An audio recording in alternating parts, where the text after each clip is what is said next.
you know, I like to do this thing where I come back and do a life update. Favorite thing in the world is to do a life update, and then I do that, and then I do a few videos, and then I disappear again for a few months. And I looked, and it's been 7 months since I've done a video, and I apologize. I seriously do, because even though I'm not consistent really on YouTube, I don't like going super long without making one, because I just like connecting with you guys, you know, because there's a lot of people that have been following me since I was 15. You guys realize I'm 26 this year? I'm turning 26 in November. Brayden turns 10 this year. That's crazy stuff. So I've actually been recording a lot, but before I just jump back into videos, I did want to come back on here and talk, just seriously talk. My first 2 videos on my new channel were like kind of funny-ish, not like super personal, so I felt like I just had to sprinkle this little personal video in before I jump back into doing videos. How have you guys been? It's been 2020, right? This year's been crazy so far. I just cannot believe all of this is going on. Ellie just turned 2, so I did record a little bit of that. Just kind of been trying to record more of the kids, because I feel like even if it's not for YouTube, it's for home videos to look back on. I used to love watching my home videos when I was a kid. So yeah, I just have been recording a lot, and I got a ring light. I got one to do my makeup and also do kind of like Instagram videos. Just doing some makeup and some skincare stuff, and actually this is the first time I've actually used it. Okay, so first of all, I do want to ask you guys how you've been. It's been super hard on everyone, I feel, this time. Being kind of stuck in the house at first was a little bit of a shock, and kind of like, oh my gosh, I need my alone time. But I feel like me and Eric now have adjusted. Now I feel like we've been quarantined for 9 weeks, I think. It's getting up there. Hold on a second. Yeah, it's been about 9 weeks, because I got laid off at the end of March. Eric got laid off, I think, the exact same day that I did. Something that has happened to me during quarantine is insomnia. I am an insomniac. I function so much better on no sleep. I like staying up while everyone else is asleep. I feel like when I did have 2 overnight jobs, I actually did enjoy them, because I got home when everybody was asleep. I took a shower peacefully. I didn't have to talk to anybody after work, and I just went to sleep. I feel like staying up at night is just my productive time. Some people are just productive overnight, and some people are productive at 5 a.m. in the morning. They wake up early and they get done their whole day by 12, and then they get to relax the rest of the day. That's not me.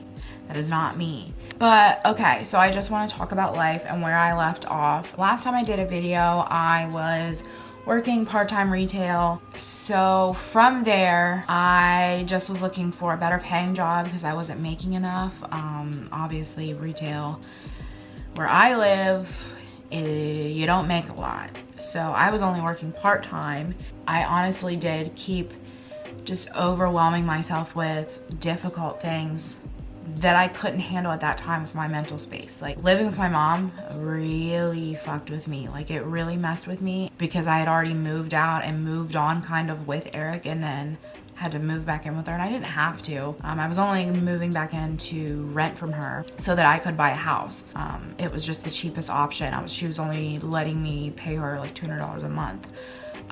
And buy my own food, and like that was just a blessing to me at that time, because I wanted to buy a house, and we were so close. But then, like, I remember I was home with Eric and his friend that lived about 20 minutes away. We stopped hanging out with a lot, because they were not going to come over and hang out when we literally were renting like a basement. The boys had bedrooms upstairs, but me and Eric's bedroom was downstairs, and we just didn't have free reign of like the living room. Like, it was like we were roommates. Oh my God, they were roommates. It wasn't like a mother-daughter experience. There were strict rules, and I understand, because it wasn't our house, but we were paying money. Like, you know what I mean? Anyways, I'm not gonna get into it. Okay, so Eric's friend came over just to say hi.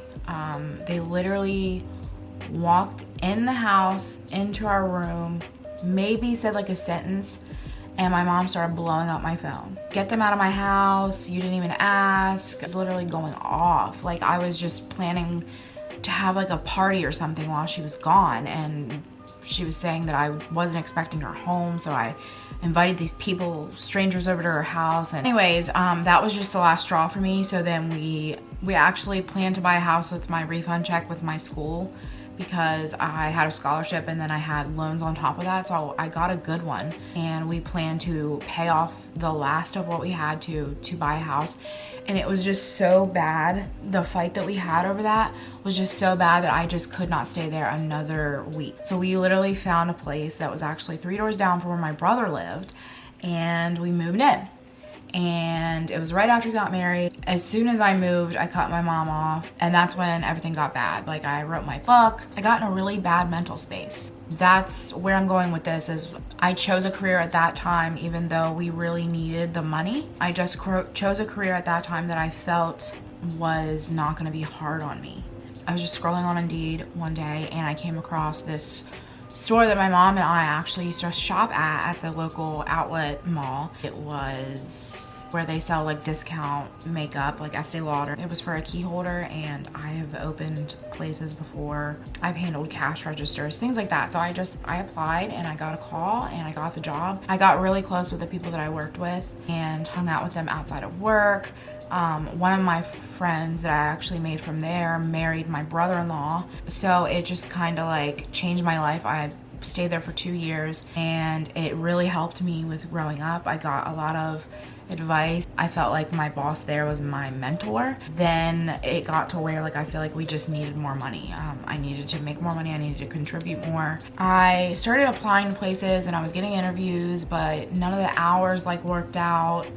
Places were like evening or just not enough money or something like that. I didn't want to go into the health field because I wasted my time with that. I did really want to go into the healthcare field when I was a teenager, when I went to school. Then I got a job as a CNA, and I saw what it would actually be like in a hospital, working in a hospital, doing that all the time, waking up, forcing myself to get up. And I just couldn't do it. It was not for me. I got a job on the cancer floor for my first health job that was like pretty serious. I posted on Facebook that I was looking for a job for certain hours, and my friend messaged me about this job that was HR work. She actually watches my videos, so hey girl, if you're watching this, I'm so sorry about what I'm about to say, but I fucking hated that job. I hated it.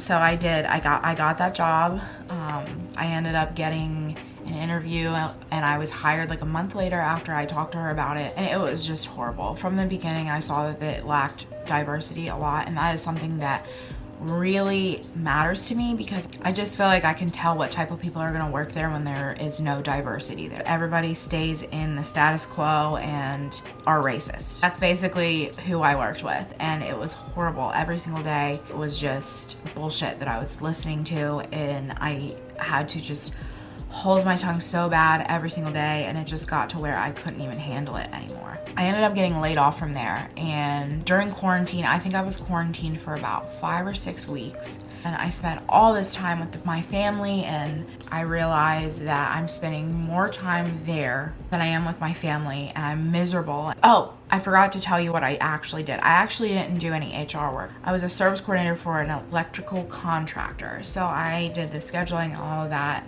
I basically like managed and scheduled and was in charge of billing for like an electrical contractor and 8 techs. I was way in over my head. I think that Eric knew that I was way in over my head when I got this job.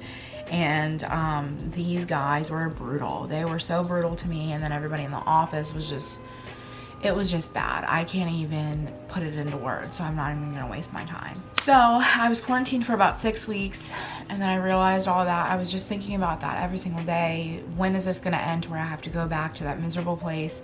I was just dreading the day that I had to go back, and that's when it kind of clicked in my head that I don't have to do this. I don't have to do this. I will find something else. And so they brought me back and took me off unemployment during this whole quarantine, and I was back for 2 days. During those 2 days, they literally just tore into me, and I was just like, are you kidding me? Like, I was just gone for so long with my kids and my husband. I was seeing how much Ellie was learning every single day, and I was able to help the boys with their schoolwork and have time to sit down at dinner and talk with them and actually like engage in conversations and not be so gosh dang tired that I'm just rushing through the nighttime routine, worrying about trying to get the house clean so that I don't come down to a mess in the morning. I don't see how people do it. That's another thing, like my kids kept getting sick. This was the worst flu season for us ever.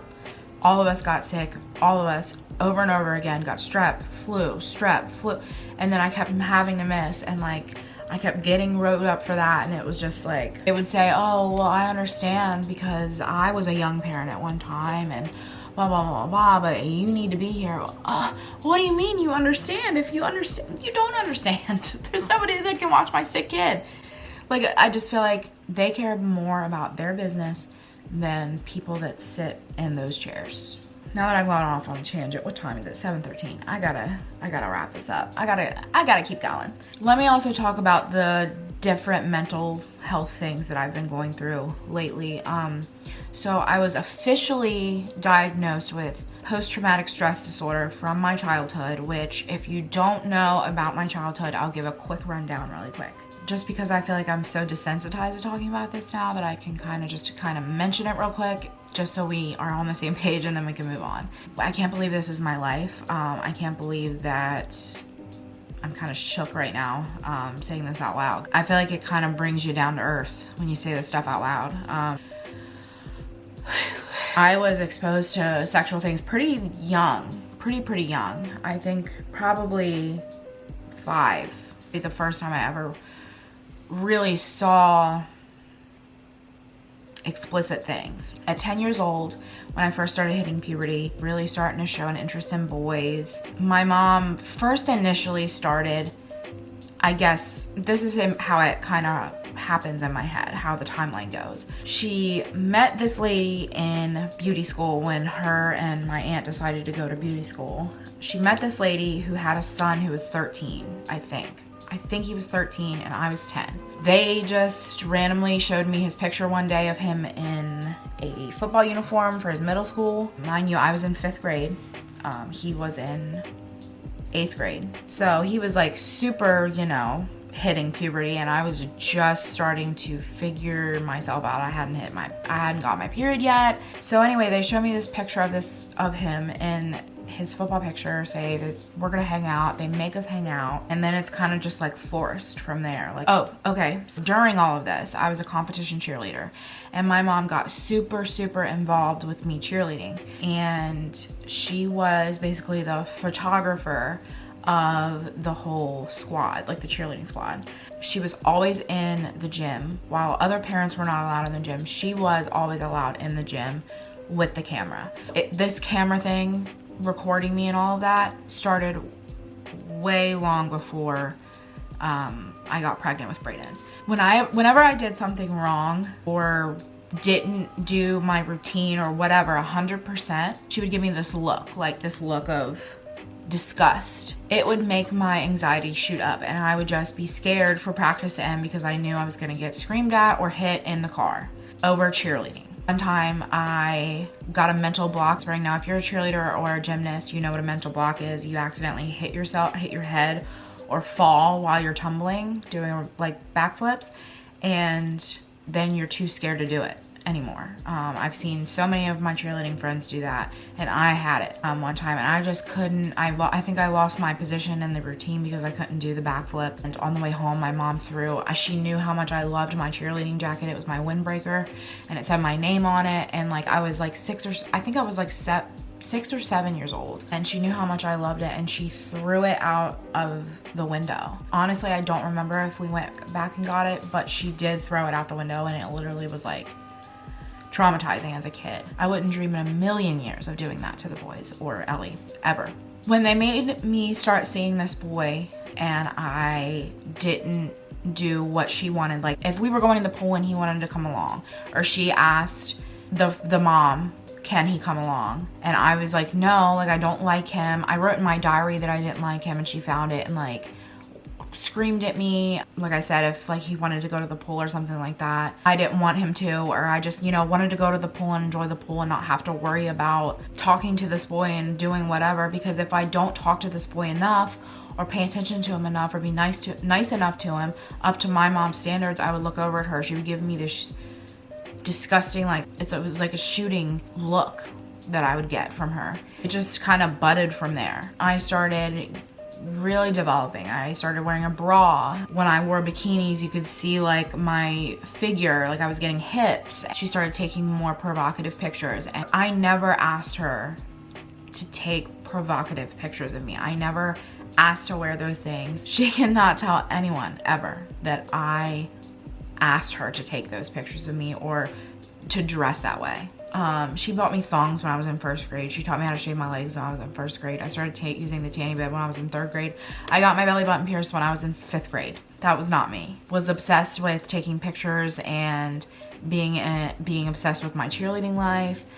She was basically grooming me from a very young age. That's when social media came along. I mean, there was probably stuff like before that. Like I think there was like MSN, like there was I don't remember, there was this one that I don't remember what it was called. I think it starts with an F. I don't remember what it was called, but it's not Facebook, obviously. So anyways, MySpace was invented. I was in 5th grade when MySpace was invented. I was probably the first person in my grade to get one, which I was not the one that got one. It was my mom. On my competitive squad, I cheered with the older girls. Of course, they were in like 8th and 9th grade. They were actually in the same grade pretty much with this boy that I was being forced to see. They were getting MySpaces, so my mom got me one, but was acting like me. That's when she started meeting boys that were my age. She was literally like for hours. I think when I go back and think about it, because we were living with my grandmother, my great-grandmother, who lived in a 1-bedroom apartment, by the way. We were living there, and she always tries to say to me and say to people now that we were not poor. Yes, we were poor. We did not live in our own house. I did not have my own room until I was in 8th grade. When all of this started, we were living with my great-grandmother, who lived in a 1-bedroom apartment, and she would take pictures of me. We would go to the park and take pictures, and then she would go home. She would just scroll on MySpace for hours and find boys and that were my age from this area and this area and this area, and would get close with them and form relationships with them, acting as me, her 10-year-old daughter, and would then form a meetup or plan a meetup, bribe me on the way, talk to me about sex, tell me how good it felt, try to kind of explain to me what to do and things like that. If I did it, then I would be able to do this. One of my friends, who we'll just call her H, I was supposed to go to Disneyland with her, and the first really traumatizing thing, this is in my book, by the way, that I wrote. I will link it down below. It's on Kindle. I don't know how else to get it somewhere else. I was not going to pay for it to get published. I'm not going to at this time. But if you want to go buy it on Kindle, you can download the Kindle app on your phone and read it. The first really traumatizing thing was when she took me to meet this guy who we will call B here in this video. She took me there, and he took me to a cave and went down on me, and I was only 10 years old. He was 13. And my mom planned the whole thing. I didn't let it go on for very long. I got really scared and just told him that I was really scared. And, you know, he stopped and just walked me back, and we just kind of hung out and talked until my mom got back. And she told him that we had like a Corvette, but she was driving like this really beat up car, and she said that that was our travel car or like our commuter car. So she came and picked me up, and I told her that I did it. Later that night, she went on the computer, talked to this guy, found out that I didn't do it, and I woke up the next morning 2 hours after I was supposed to leave with my friend H to Disneyland. And when I came out, she said, you didn't do what you were supposed to do. So I told them you were sick, and I didn't get to go to Disneyland with my friend, all because I didn't let this boy do sexual things to me at 10 years old, which I never even knew what he was doing. That went on until I was 18. Yes, Jared was one of them. Yes, Alex was one of them. It doesn't affect our relationship now. We co-parent as best as we can, and you know, life goes on.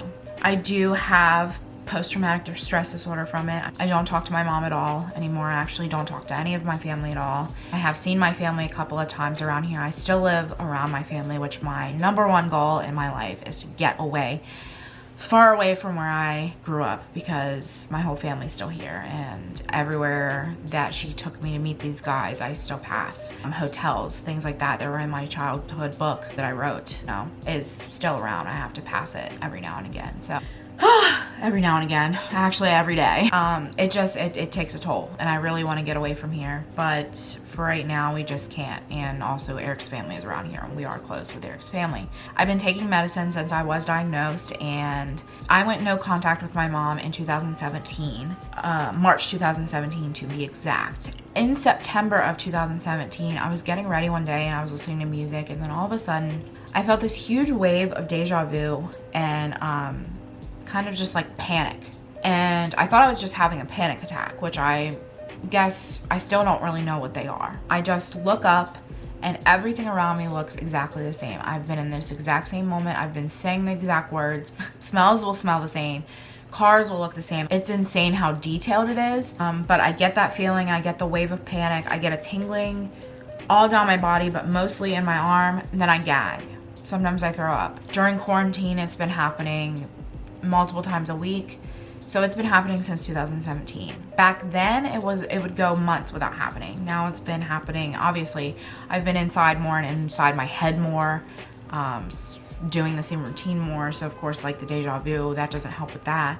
Other than that, I really do try to just function normally and live my life. And in the last 2 years, I've done a lot of soul searching and finding myself, because my mom did that, and I actually ended up losing my virginity at age 11 to a 16-year-old. During all that time was my development years. I didn't get to develop an identity.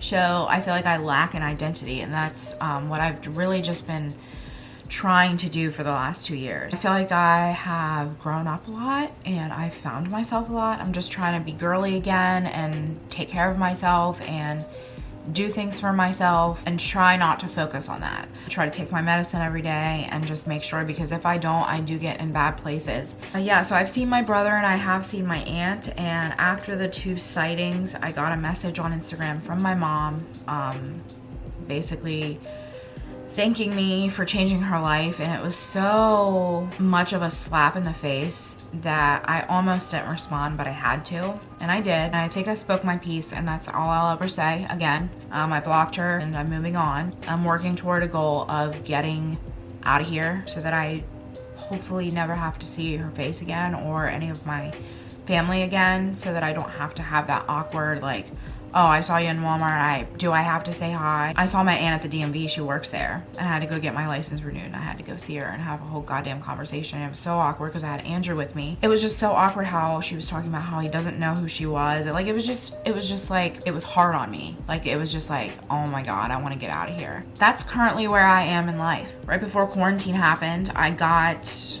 my mom's name covered up. Her name was right there, and I got it covered up with trees. I'm gonna wrap this up. I hope you guys are staying safe. Trying to do pickup as much as I can, trying to do, just essential things. I feel like I'm just at a good place in my life right now mentally, and I've been going to therapy. I feel good. I feel like I was able to get it out and vent. One thing that I really liked about doing my book was that I was able to kind of write it out. It was therapeutic, and I've been thinking about writing a second version. I got in a really deep depression after I wrote my first one. I'm not gonna lie, I got really bad, but I can't do that to myself again right now. So I'm gonna go. Again, I'll have it down below if you wanna go read it. I also will have all my socials down below if you wanna go follow me. From the bottom of my heart, even though me doing YouTube wasn't my idea back when I was 15, I still really, really, really like to do it. I still really, really like to connect with people that may have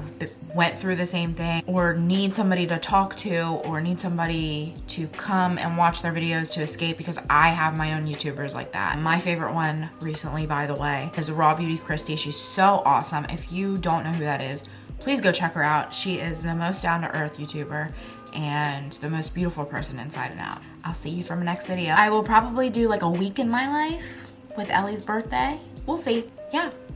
I'll see you guys later.